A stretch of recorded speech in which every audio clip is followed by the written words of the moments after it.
7 tahun aku yang merawatnya, tapi di pelaminan dia justru memeluk sahabatku. Dan inilah ceritaku.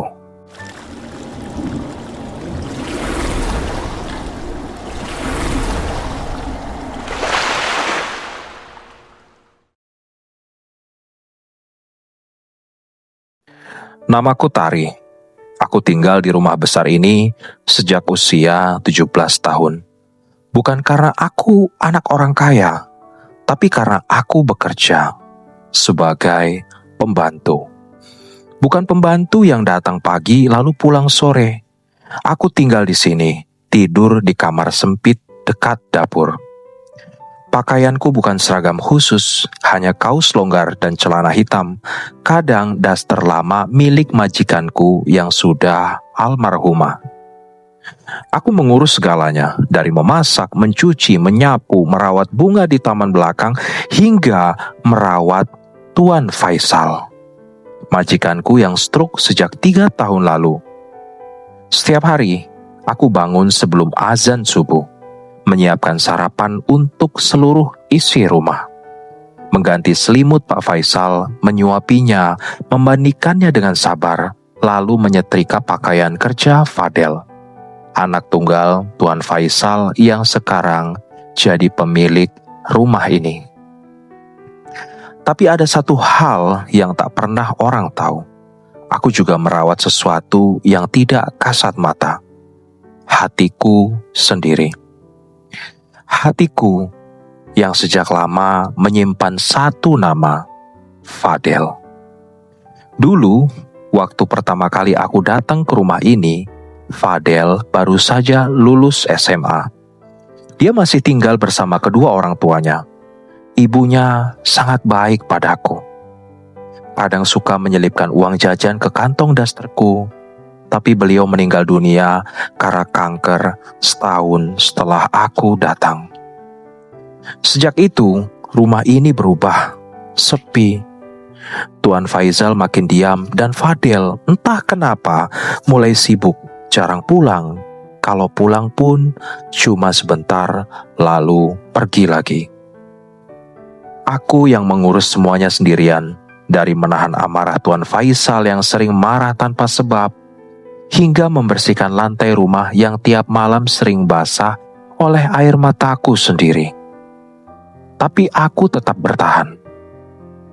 Entah kenapa, setiap kali melihat Fadel pulang, rasanya semua lelah itu terhapus. Meski dia jarang menyapaku, meski dia sering hanya lewat begitu saja tanpa menoleh, aku tetap suka. Suka caranya berjalan cepat sambil memainkan kunci mobil. Suka caranya memanggil ayahnya dengan suara dalam dan tegas. Bahkan, aku suka aroma parfum yang tertinggal di ruang tamu setiap kali dia duduk sebentar di sofa. Aku tahu, ini cinta yang diam-diam. Cinta yang memalukan. Mana mungkin Fadel, pria kaya, lulusan luar negeri, mau dengan aku. Aku cuma pembantu yang bahkan waktu ibunya meninggal hanya bisa berdiri di dapur sambil mengintip dari balik pintu. Tapi aku tetap berharap, bukan berharap yang aneh-aneh. Aku tahu diri. Aku cuma ingin dilihat, disapa, dihargai. Setiap pagi aku siapkan sarapan kesukaannya, roti panggang, telur mata sapi setengah matang, dan kopi hitam tanpa gula. Aku tahu dia suka yang pahit, karena dia pernah bilang, kopi pahit itu kayak hidup, nggak semua harus manis. Saat ibunya meninggal dan Fadel menangis diam-diam di kamar, akulah yang menyelipkan tisu di bawah pintunya. Saat dia pulang dengan wajah kusut, akulah yang diam-diam meninggalkan sebotol air putih dan kue kecil di kamarnya. Aku gak minta dia tahu. Aku cuma ingin dia baik-baik saja.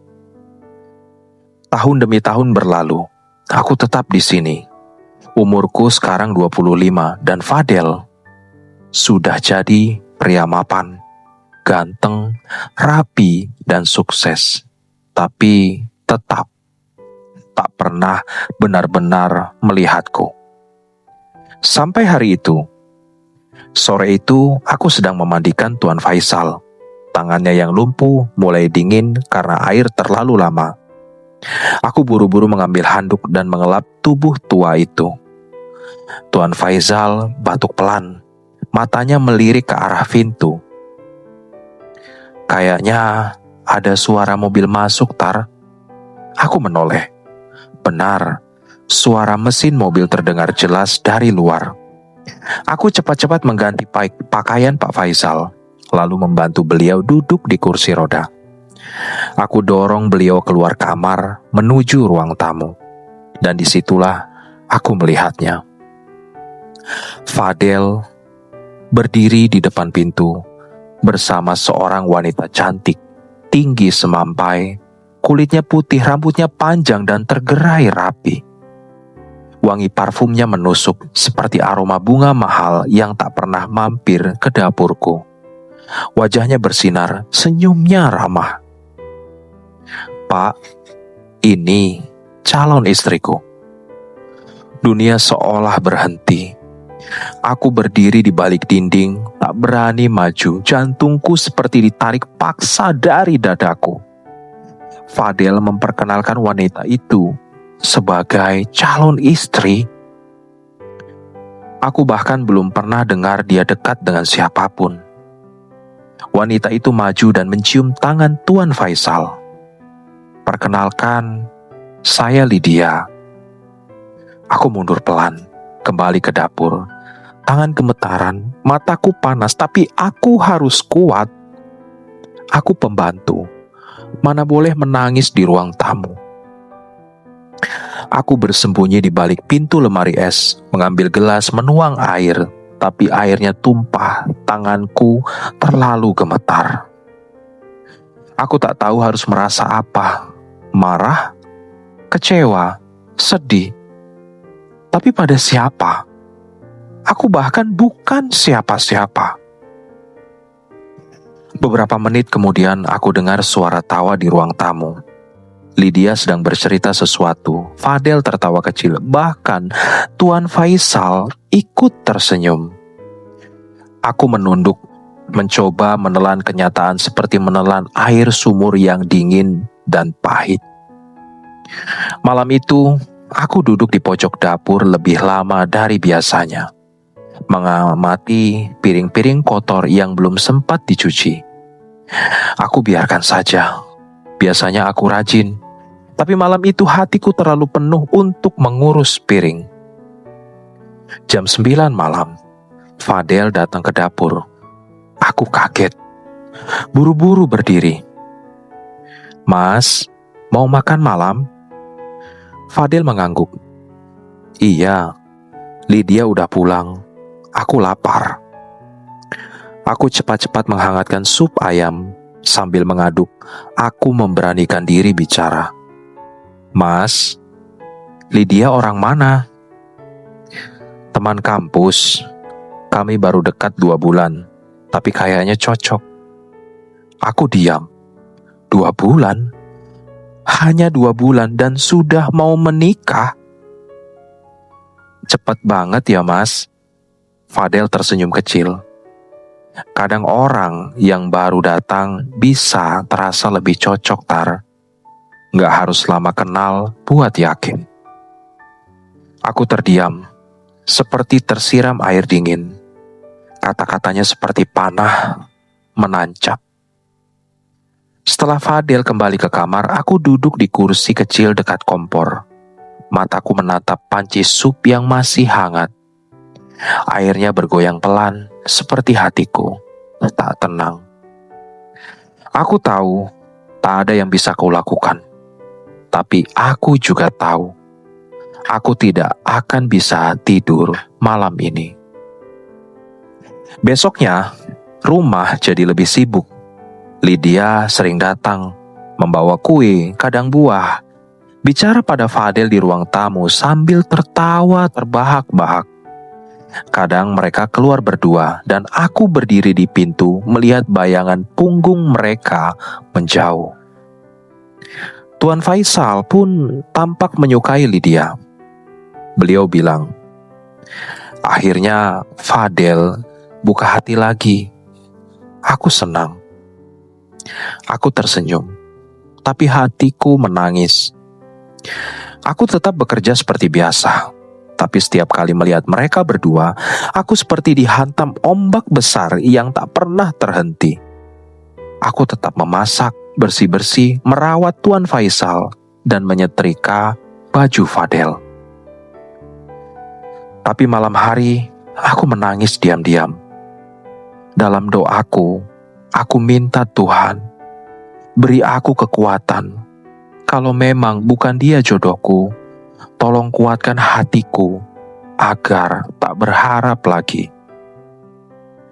3 hari kemudian Fadel mengumumkan bahwa pernikahan akan digelar bulan depan. Aku berusaha tersenyum saat Lydia datang membawakan undangan. "Tari, nanti bantu ya di acara lamaran." "Iya Mbak," suaraku bergetar. Lydia memandangku, matanya tajam, seperti sedang menilai. "Kamu udah lama ya kerja di sini?" "Sudah Mbak, 8 tahun. "Wah, loyal banget ya." Dia tertawa kecil, lalu melirik cincin di jarinya. "Nanti kalau aku yang jadi nyonya rumah, kita kerja bareng ya. Kamu bantu aku jaga rumah ini." Aku hanya mengangguk pelan, tapi di dalam hatiku sesuatu mulai retak. Malam harinya, aku membuka lemari tua di kamarku, mengambil kotak kecil berisi foto-foto lama. Ada satu foto Fadel waktu masih SMA. Aku menyimpan itu diam-diam dari majalah dinding rumah. Dulu aku berpikir, mungkin suatu hari dia akan jadi seseorang untukku. Tapi sekarang, semua itu cuma mimpi. Aku membakar fotonya malam itu. Tapi saat api menyala dan membakar kertas itu, aku tak sadar. Aku juga sedang membakar bagian dari diriku sendiri. Aku pikir semuanya sudah cukup menyakitkan. Tapi ternyata yang paling menyakitkan datang justru saat aku sedang tidak siap. Karena malam itu, saat aku keluar untuk membuang abu bekas foto yang terbakar, aku melihat sesuatu di halaman rumah. Lydia bersama seorang pria. Mereka duduk di dalam mobil hitam. Pria itu meraih tangannya. Lydia tersenyum, lalu mereka berpelukan sebentar sebelum Lydia turun dan masuk rumah. Aku berdiri membatu, nafasku tercekat. Tanganku menggenggam erat abu kertas yang belum sempat dibuang. Tubuhku gemetar, karena aku tahu wanita yang akan dinikahi Fadel sedang menyembunyikan sesuatu. Hari-hari selanjutnya seperti mimpi buruk. Rumah yang dulu terasa hangat kini seperti panggung sandiwara. Tiap sudutnya dipenuhi suara tawa Lydia yang terlalu renyah untuk disebut tulus. Ruang tamu penuh dengan brosur dekorasi, kartu nama catering, dan kertas undangan yang berhamburan. Tapi aku tetap di dapur. Menggoreng, merebus, mencuci, membersihkan dengan hati yang hari demi hari semakin retak. Aku masih bekerja seperti biasa, senyumku masih sama tapi palsu. Suaraku masih ramah tapi berat. Air mataku tak lagi tumpah di pipi tapi mengendap di dada. Rasanya seperti berdiri di tengah pesta orang, tapi tak satu pun sadar bahwa aku sedang sekarat. Fadel tak pernah benar-benar memperhatikanku. Tapi entah kenapa, sejak Lydia sering datang, dia jadi semakin jauh. Bahkan menyapaku pun makin jarang. Dulu meski singkat, dia masih suka bilang, "Pagi Tar," atau "Terima kasih." Tapi sekarang, diam. Seolah aku ini tembok, bukan manusia. Dan aku tak menyalahkannya. Mana ada pria seperti Fadel yang akan menyadari keberadaan pembantu sepertiku. Mungkin memang aku ditakdirkan jadi bayangan saja dalam hidupnya. Selalu ada, tapi tak pernah dianggap. Sampai suatu malam aku sedang menyuapi Tuan Faisal di kamarnya. Beliau duduk di kursi roda, selimut menutupi kakinya yang sudah tak bisa bergerak. Saat suapan terakhir, tiba-tiba beliau menatapku lama. Matanya berkaca-kaca. "Tari," aku berhenti sejenak. "Iya, Pak." "Sejak ibunya Fadel meninggal, rumah ini kosong. Tapi kamu bikin rumah ini hidup lagi." Aku tercekat, tak bisa menjawab. Tuan Faisal melanjutkan dengan suara pelan, nyaris seperti bisikan. "Kalau aku mati nanti, jangan tinggalkan rumah ini ya." Tanganku gemetar. Aku menunduk. Ingin bilang iya, tapi aku tahu aku bukan bagian dari rumah ini. Aku hanya menumpang, hanya bayangan, dan suatu saat bayangan pasti akan terhapus. Malam itu, aku menangis sendirian di kamar.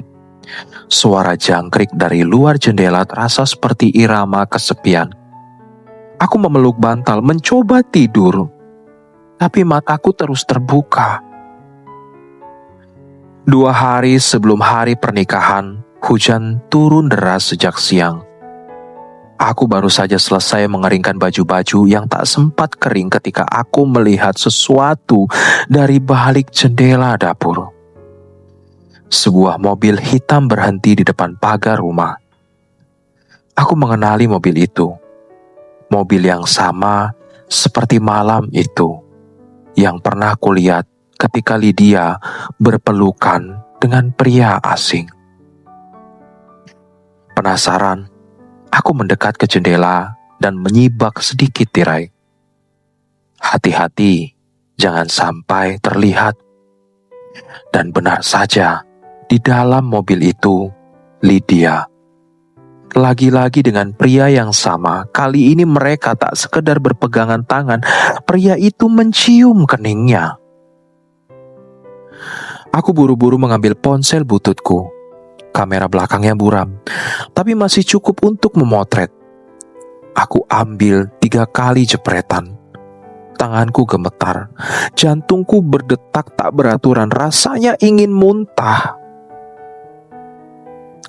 Setelah mobil itu pergi, aku terduduk lemas di dapur. Aku tahu ini bukan urusanku, aku hanya pembantu, tapi ini tentang Fadel. Dan bagaimanapun, aku pernah dan masih sayang padanya. Malam itu, setelah semua tidur, aku memberanikan diri mengetuk kamar Fadel. 3 ketukan pelan.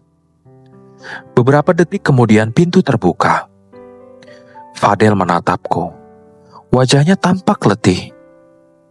"Ada apa, Tar?" Tanganku menyodorkan ponsel.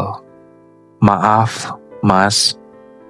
Aku tahu ini bukan tempatku, tapi aku lihat ini tadi siang dan aku gak bisa diam." Fadel mengambil ponselku, menatap layar, melihat ketiga foto itu satu persatu.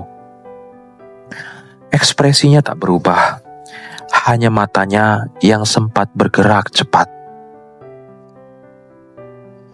Beberapa detik hening, lalu dia tersenyum tipis. "Dia sahabatmu juga kan, Tari? Mungkin kamu cuma salah lihat." Dek. Kalimat itu seperti cambuk yang dihantamkan langsung ke wajahku. Aku berdiri mematung, tak tahu harus jawab apa. Fadel mengembalikan ponselku lalu menutup pintunya perlahan. Tak ada kemarahan di wajahnya, tapi juga tak ada percaya, hanya datar, kosong. Aku kembali ke kamar, duduk di lantai, menggenggam ponsel itu sekuat tenaga, seolah benda itu bisa menguatkanku. Jadi begini rasanya. Aku yang sudah 7 tahun berdiri di balik punggungnya, aku yang mengurus ayahnya, yang tahu jadwal makannya, yang hafal kebiasaan buruknya, yang hafal nada suaranya saat sedih, tapi tetap saja bukan aku yang ia percaya. Aku bahkan tak sanggup menangis lagi malam itu. Esoknya, rumah semakin ramai. Keluarga besar mulai berdatangan. Ada tenda putih didirikan di halaman. Kursi-kursi plastik berjejer. Tukang catering mondar-mandir. Aku tetap bekerja, membantu apa saja yang bisa aku bantu. Tak ada yang tahu bahwa di balik senyumku ada hati yang rasanya nyaris tak berdetak. Pagi hari sebelum lamaran, aku melihat Lydia berdiri di balkon lantai 2. Ia sedang menelpon seseorang. Suaranya pelan, tapi nada bicaranya tinggi. Aku udah bilang, jangan telepon dulu. Setelah pernikahan, baru kita obrolin semua ini. Aku berhenti berjalan. Tak ingin ketahuan, aku mundur pelan dan masuk ke dapur. Tapi kata-kata itu terus terngiang. Setelah lamaran selesai, malamnya aku kembali menemani Tuan Faisal di kamar. Beliau tampak pucat, nafasnya pendek-pendek.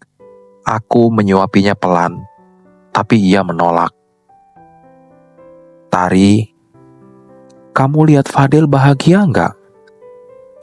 Aku menatap wajahnya yang lelah. Ada air mata di pelupuk matanya. Saya nggak tahu, Pak. Beliau memejamkan mata. Aku cuma mau anakku bahagia. Tapi aku takut, Tari. Aku takut dia salah pilih. Aku menahan tangis, ingin bicara, tapi suaraku tercekat. Beberapa jam kemudian saat aku kembali ke kamarku, aku tak bisa tidur. Sesuatu di dalam diriku gelisah. Ada perasaan yang aneh seperti firasat buruk. Dan benar saja. Pukul 1 dini hari, aku mendengar suara gaduh dari kamar Tuan Faisal. Aku berlari ke sana, beliau terbaring di lantai, nafasnya sesak. Matanya setengah tertutup.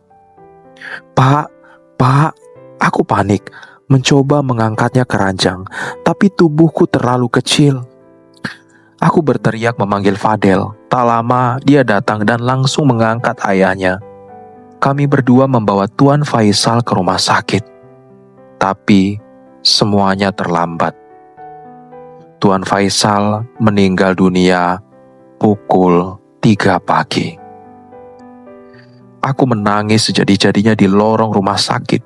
Bukan hanya karena kepergiannya, tapi juga karena aku merasa satu-satunya orang yang mempercayaiku sudah pergi. Pagi itu, rumah dipenuhi pelayat. Aku sibuk mengatur makanan, menyambut tamu, memandikan jenazah, dan memastikan semuanya berjalan lancar. Lydia, ia hanya duduk di kamar, memoles wajah, seolah ini pesta biasa. Fadel tampak hancur, tapi ia tetap tegar, tak banyak bicara. Setelah pemakaman selesai, rumah menjadi hening.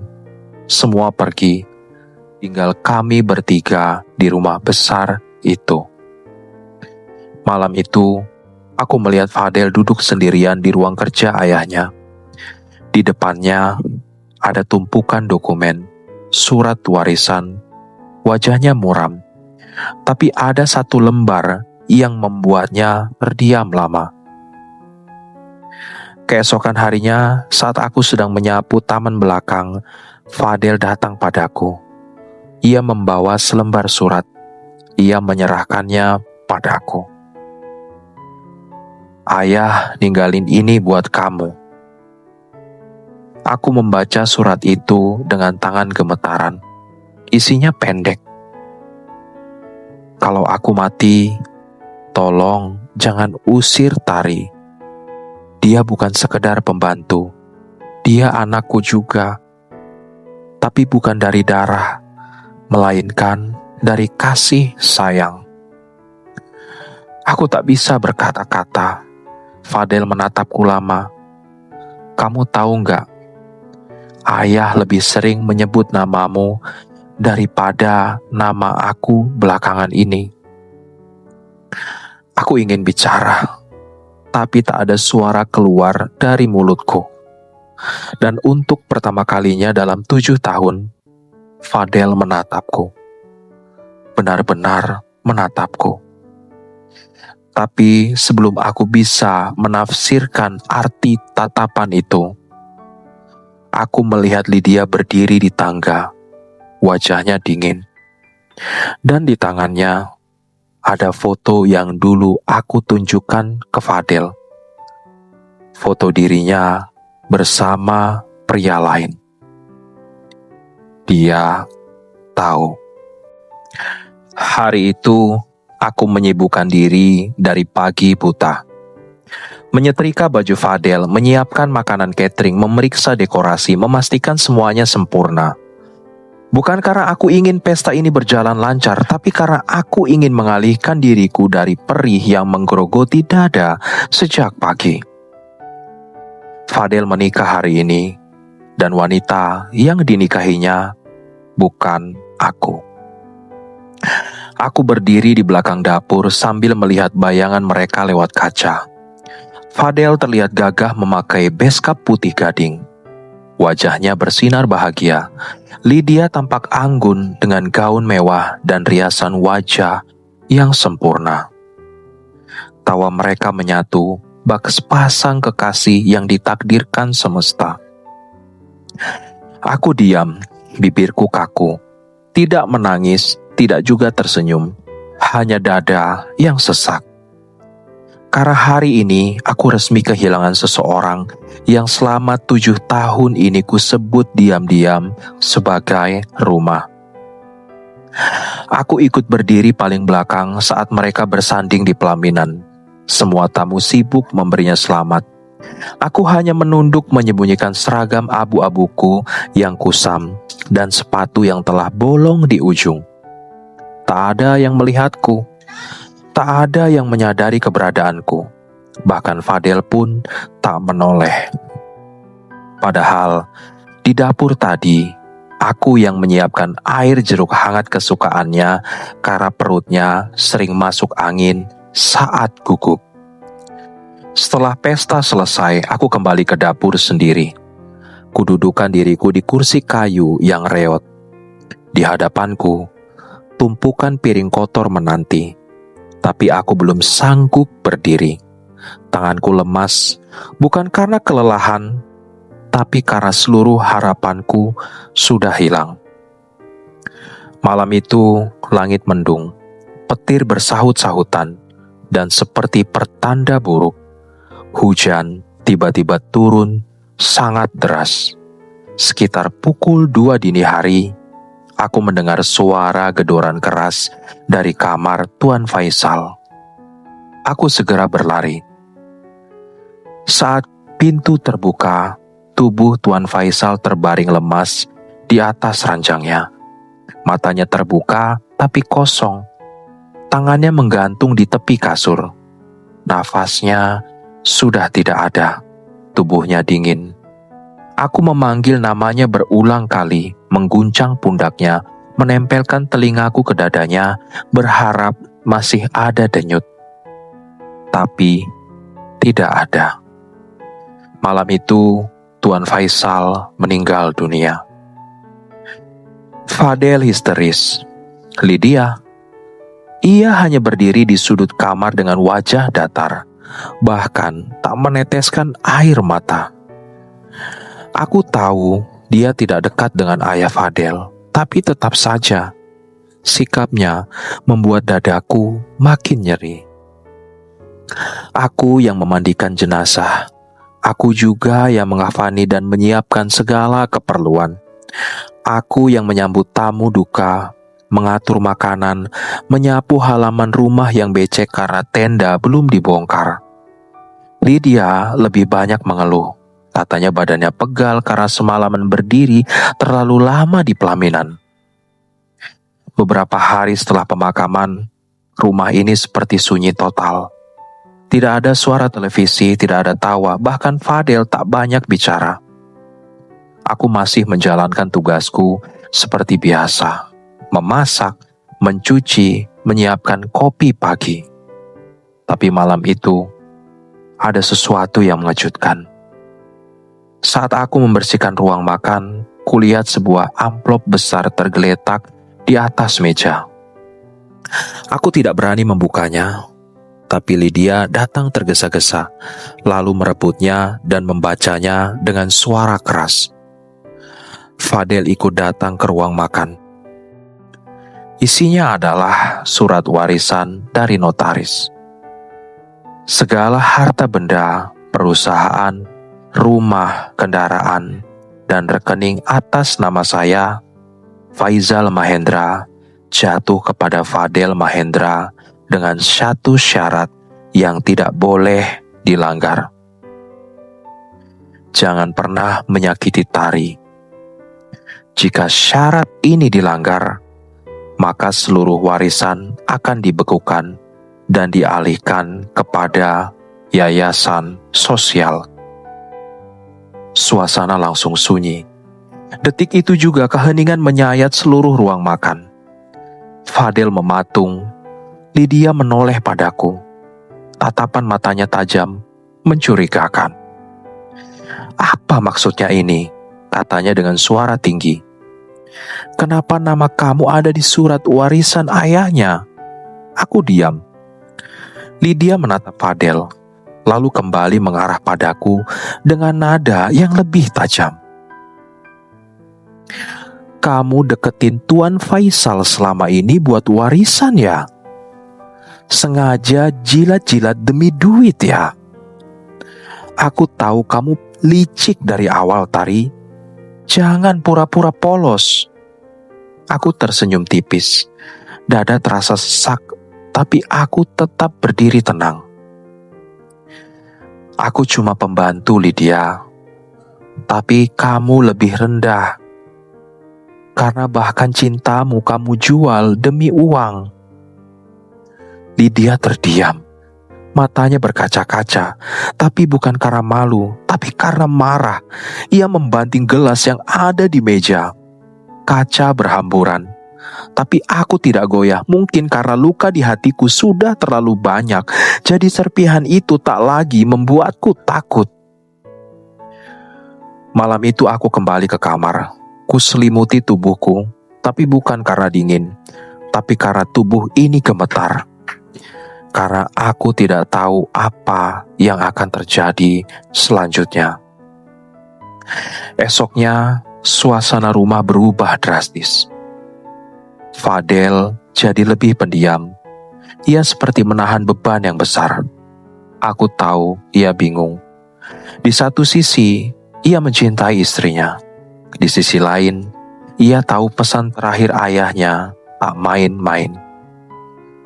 Lydia mulai bersikap dingin padaku, tak lagi menyapa, tak lagi peduli apakah aku makan atau belum, dan mulai melimpahkan pekerjaan tambahan yang tidak masuk akal. Ia menyuruhku mencuci semua sepatu koleksinya sampai bersih, termasuk yang ia tahu sudah rusak. Ia menyuruhku menyetrika baju dalamnya yang sebenarnya tak perlu. Aku tidak melawan. Aku tahu ini adalah masa ujianku. Sampai suatu malam, saat aku baru saja selesai mengepel lantai dapur, aku mendengar pertengkaran dari kamar utama. "Aku gak mau terus-terusan hidup dalam bayang-bayang pembantu itu, Del," Lydia berteriak. "Kamu harus pilih, aku atau dia. Jangan bawa-bawa Tari. Dia gak salah apa-apa. Dia penghalang, Del." Aku gak bisa napas kalau terus dia ada di rumah ini. Hening. Lalu terdengar suara Fadel yang pelan, namun menggetarkan. Kalau kamu gak tahan hidup dengan syarat dari ayahku, kita pisah. Aku menutup mulutku dengan tangan, nafasku tercekat, suara piring jatuh terdengar dari dalam kamar. Lydia menangis. Aku tak tahu harus merasa senang atau takut karena kata pisah itu tak seharusnya muncul hanya karena kehadiranku. Saat malam makin larut, aku masuk ke kamar dan merenung lama. Surat wasiat itu membuat semuanya kacau. Tapi satu hal yang membuatku tak berhenti berpikir, kenapa Tuan Faisal menulis namaku di surat warisan itu? Apa dia tahu perasaanku pada Fadel selama ini? Apa dia ingin aku tetap tinggal di rumah ini? Atau ada maksud lain yang lebih dalam? Pagi harinya, saat aku turun ke dapur, aku melihat selembar kertas terlipat di meja makan. Tulisan tangan Lydia. Kamu pikir kamu menang?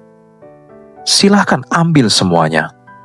Tapi ingat Tari, kebahagiaan yang dicuri tidak akan bertahan lama. Aku menggigit bibir. Air mataku jatuh, bukan karena takut, tapi karena kalimat itu terlalu pahit. Aku tak pernah mencuri kebahagiaan siapapun. Aku hanya bertahan di tempat di mana hatiku pernah ditinggalkan. Fadel masuk ke ruang makan. Ia menatapku lama. Bibirnya bergerak, seperti ingin bicara, tapi tak ada suara yang keluar. Aku menunduk, hendak kembali ke dapur. Tapi langkahku tertahan saat ia berkata, "Jangan pergi, Tari." Kali ini, aku benar-benar tak sanggup menahan tangis. Dan untuk pertama kalinya setelah 7 tahun, Fadel melihatku. Bukan sebagai pembantu, tapi sebagai seseorang yang selama ini diam-diam mencintainya. Dalam diam, yang tak pernah ia hiraukan. Sudah 2 bulan sejak Lydia meninggalkan rumah itu. Tak ada lagi suara sepatu hak tinggi di lorong. Tak ada lagi teriakan atau suara bantingan piring. Rumah itu jadi sangat sunyi. Bahkan suara detik jam dinding pun terdengar begitu jelas setiap malam. Aku masih menjalankan tugasku seperti biasa, meskipun suasana rumah berubah. Tapi tugasku tidak. Aku masih bangun paling pagi, menyapu, mengepel, memasak, tapi aku tahu ada yang juga berubah dalam diriku. Aku tak lagi punya semangat yang sama. Aku menjalankan semuanya seperti mesin, tanpa harap, tanpa tujuan. Fadel tak banyak bicara sejak hari pertengkaran terakhirnya dengan Lydia. Ia lebih banyak menghabiskan waktu di ruang kerja, menatap layar kosong, makan hanya sedikit, tidur tidak teratur dan matanya selalu terlihat sayu. Tapi aku tidak lagi berani mendekat seperti dulu. Aku mulai menjaga jarak, bukan karena marah, tapi karena lelah. Aku sudah pernah menunggu, sudah pernah setia, sudah pernah merawat. Tapi jika setelah semua itu yang kulihat hanyalah punggungnya yang menjauh, mana mungkin? Sudah saatnya aku benar-benar pergi. Malam itu aku berdiri di depan jendela dapur, menatap langit yang cerah tanpa awan. Aku menuliskan satu surat, bukan surat cinta, bukan juga permohonan, hanya sepenggal kata perpisahan. Pelan-pelan, aku lipat kertas itu, dan kuselipkan di bawah mug kopi kesukaan Fadel. Esok paginya, aku sudah tidak ada di rumah itu. Fadel turun dari kamar dengan wajah yang masih kusut. Ia membuka kulkas, mencari sesuatu, lalu menoleh ke arah kompor, tapi tidak ada aroma kopi. Tidak ada suara wajan, tidak ada langkah Tari yang biasanya mondar-mandir menyiapkan sarapan. Ia memanggil, "Tari." Tidak ada jawaban. Ia melangkah ke dapur, kosong. Tapi di meja makan, ia melihat secari kertas. Lipatannya rapi, ditaruh dengan sangat hati-hati. Ia mengambilnya, dan saat ia membaca isi surat itu, tubuhnya seperti disambar petir. Fadel, aku pergi bukan karena ingin, tapi karena kamu tak pernah memilihku. Bahkan ketika aku selalu ada. Aku bukan siapa-siapa, tapi aku pernah jadi orang yang paling peduli padamu. Jangan khawatir, aku tak akan ambil sepeser pun warisan ayahmu. Tapi mulai hari ini, aku juga tak akan ambil satu tetes pun air mataku untukmu. Tari. Tangannya gemetar, nafasnya memburu. Ia langsung menuju kamarnya, membongkar laci demi laci, mencari apapun yang bisa menghubungkannya dengan Tari. Tapi yang ia temukan bukan nomor ponsel, bukan alamat, bukan jejak. Hanya satu benda yang ia temukan di laci tua ayahnya. Sebuah foto. Foto itu sudah agak lusuh, tapi wajah di dalamnya sangat jelas. Itu foto saat Tari sedang menggendong tubuh lemah ayahnya. Di matanya terlihat sembab. Rambutnya berantakan, tapi pelukannya kuat dan penuh ketulusan. Dan di sudut foto tertulis tangan Tuan Faisal sendiri, yang merawat, bukan yang dinikahi. Fadel menjatuhkan diri ke lantai, matanya basah, dadanya sesak. Selama ini dia buta. Selama ini dia sibuk mengejar bayangan cinta sempurna tanpa menyadari ada seseorang yang tiap hari menyalakan lampu untuknya, meski dirinya sendiri hidup dalam gelap. Ia teringat bagaimana Tari selalu tahu kapan ia masuk angin, selalu mengingatkan minum vitamin, selalu menyediakan makanan hangat, bahkan saat hujan deras. Ia teringat malam-malam saat pulang kerja, tubuhnya lelah dan satu-satunya yang menunggu hanya Tari. Dengan senyum kecil dan segelas teh hangat. Tapi semua itu tak pernah ia lihat sebagai cinta. Ia hanya menganggap Tari sebagai bayangan rumah, seperti perabotan yang selalu ada, tapi tak pernah dianggap. Dan kini, bayangan itu hilang. Ia mencoba menelpon kenalannya, mencari ke rumah sakit, bahkan bertanya pada beberapa ibu tetangga yang dulu suka berobrol dengan Tari. Tapi tak ada yang tahu kemana Tari pergi. Waktu berlalu, seminggu, 2 minggu, sebulan. Fadel mulai terlihat kurus. Ia berhenti bekerja. Ia duduk di bangku taman depan rumah hampir setiap sore, menatap gerbang, berharap Tari muncul. Tapi yang datang hanya angin dan diam. Suatu hari, Fadel memberanikan diri mengunjungi rumah masa kecil Tari. Tempat pertama ia tahu Tari tinggal bersama neneknya dulu. Rumah itu sudah kosong, dindingnya retak, pagarnya berkarat. Seorang tetangga tua bilang Tari sempat datang beberapa minggu lalu, membawa koper kecil, lalu pergi tanpa pamit. Dia bilang ingin mencari tempat baru, kata nenek itu. Tapi saya lihat matanya merah, seperti habis menangis berhari-hari. Fadel pulang dengan langkah gontai. Malam itu, ia masuk ke kamar Tari yang dulu berada di belakang dapur. Kamar itu sudah kosong. Tapi saat ia duduk di sudut kasur, ia menemukan satu benda kecil. Sebuah baju bayi mungil terlipat rapi dalam kantung kain. Jantungnya berdetak keras. Ia tak tahu apakah itu milik Tari dulu atau ada sesuatu yang lebih besar dari yang ia tahu. Keesokan paginya, Fadel pergi ke puskesmas terdekat. Ia mencoba menanyakan apakah ada pasien bernama Tari yang sempat periksa dalam 2 bulan terakhir. Tapi seperti dugaan, data itu bersifat pribadi. Namun, saat ia hendak keluar dari ruang tunggu, seorang perawat muda menghampirinya. Maaf mas, tadi dengar nama Tari. Fadel menoleh cepat. Iya, Tari, pembantu saya, atau mantan pembantu saya. Perawat itu tampak ragu, tapi akhirnya bicara pelan. Saya nggak bisa kasih info mas, tapi kalau mas benar-benar peduli, coba cari ke rumah singgah ibu hamil di daerah ujung kota. Beberapa waktu lalu ada perempuan muda datang ke sana, namanya Tari, sendirian. Fadel berlari, ia naik mobilnya tanpa pikir panjang, melaju menuju tempat itu. Dan saat ia sampai, ia melihat dari jauh, ada sosok perempuan duduk di teras. Rambutnya diikat sederhana, perutnya mulai membesar, wajahnya pucat tapi tetap cantik. Tari. Fadel turun dari mobil, nafasnya tercekat, tangannya gemetar.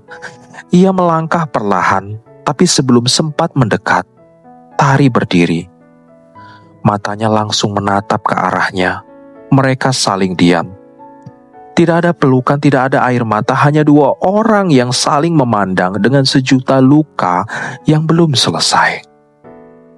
Fadel membuka mulutnya. Tari. Tapi Tari langsung angkat tangan pelan menghentikannya. Kamu datang bukan karena cinta. Kamu datang karena rasa bersalah. Fadel menggeleng. Aku datang karena aku sadar. Aku kehilangan sesuatu yang paling berharga. Dan aku gak mau kehilangan anak kita juga. Tari tertawa kecil. Pahit. Dulu, aku tinggal karena kamu tak pernah minta aku pergi. Tapi sekarang, aku pergi karena kamu juga tak pernah minta aku tinggal. Ia melangkah masuk ke rumah singgah dan pintu tertutup pelan. Fadel berdiri mematung. Untuk pertama kalinya dalam hidupnya, ia menangis. Bukan karena ditinggal, tapi karena seseorang memilih pergi meski masih mencintai. Dan saat itu, Fadel tahu, tak semua cinta bisa diperbaiki. Karena ada cinta yang hanya ditakdirkan untuk merawat, tapi tidak untuk dinikahi. Oke guys, gimana menurut kalian cerita novel romantis kali ini tentang Tari dan Fadel? Bagaimana menurut kalian kalau kalian di posisi Tari atau kalian di posisi Fadel atau Lydia? Tolong tulis di kolom komentar. Dan apabila kalian tidak ingin ketinggalan update selanjutnya tentang video kisah romantis yang menyayat hati, jangan lupa klik like dan subscribe channel Cinta Tanpa Izin. Sampai jumpa di video selanjutnya dan bye-bye.